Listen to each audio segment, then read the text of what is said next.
राजद्रोह की धारा 124A आईपीसी मामले में सुप्रीम कोर्ट ने केंद्र की फिलहाल नए कानून आने तक सुनवाई टालने की मांग ठुकरा दी है।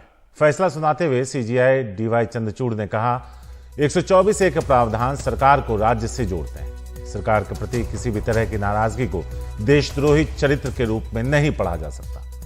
नए कानून के लागू होने से संविधान पर निर्णय लेने की आवश्यकता समाप्त नहीं होगी। दंडात्मक चरित्र वाला कोई भी नया कानून पूर्वव्यापी प्रभाव नहीं डाल सकता है।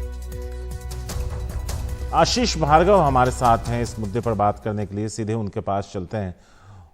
आशीष, अगर देखें बोलने की आजादी या आलोचना का हक, लोकतांत्रिक देश में एक नागरिक के तौर पर यह वो अधिकार है जिसका इस्तेमाल हर कोई करना चाहता है, लेकिन देशद्रोह की धारा का पिछले दिनों में कई बार ऐसा उपयोग किया गया जो एक तरीके से डराने वाला या प्रताड़ित करने वाला प्रतीत हुआ। आज सुप्रीम कोर्ट में सुनवाई के दौरान क्या कुछ हुआ, सरकार का क्या पक्ष था, सुप्रीम कोर्ट ने क्या कहा, विस्तार से बताइए। जी बिल्कुल, देखिए बड़ी खबर है, बड़ा कदम सुप्रीम कोर्ट का है। केंद्र सरकार की तमाम विरोध के बावजूद केंद्र सरकार ने कहा कि अभी इस पर सुनवाई मत करिए, मामले की सुनवाई को टाल दीजिए। नया कानून आ रहा है, उस पर विचार हो रहा है, विधायिका उस पर विचार कर रही है। अभी 124 यानी राजद्रोह के कानून पर सुनवाई ना हो, लेकिन सुप्रीम कोर्ट ने इस बात को दरकिनार रख दिया और सीधे सीधे 3 जजों के पीठ ने 5 जजों के संविधान पीठ को यह मामला भेज दिया है।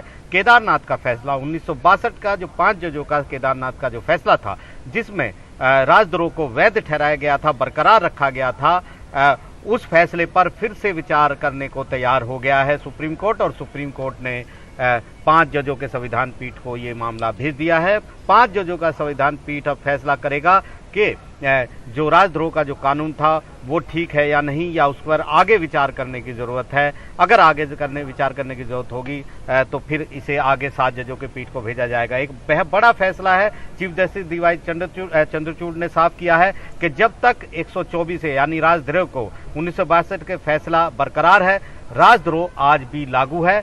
और क्योंकि सुप्रीम कोर्ट ने इस पर अंतिम रोक लगाई है, इसलिए लोगों को संरक्षण है, लेकिन इसकी संवैधानिकता को जो चुनौती दी गई है उस पर सुनवाई करना बहुत जरूरी है, उस संवैधानिकता पर फैसला करना बहुत जरूरी है। इसलिए इस 3 जजों के पीठ ने 5 जजों के संविधान पीठ को इस पूरे मामले को भेज दिया है।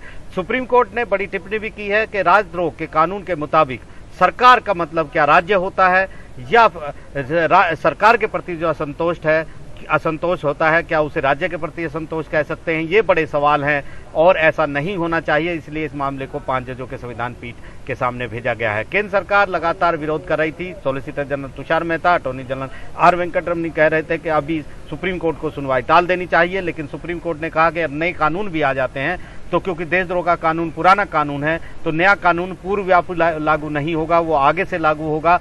ऐसे में पुराना जो कानून है उसकी संवैधानिकता पर फैसला करना सुप्रीम कोर्ट के दायरे में है और सुप्रीम कोर्ट ने वो कदम उठाने की कवायद शुरू कर दी है। एक बड़ा फैसला याचिकाकर्ताओं की तरफ से कपिल सिब्बल कह रहे थे कि इस मामले को 7 जजों के पीठ के सामने भेजा जाना चाहिए और आगे अब इस मामले की सुनवाई 5 जजों का संविधान पीठ करेगा।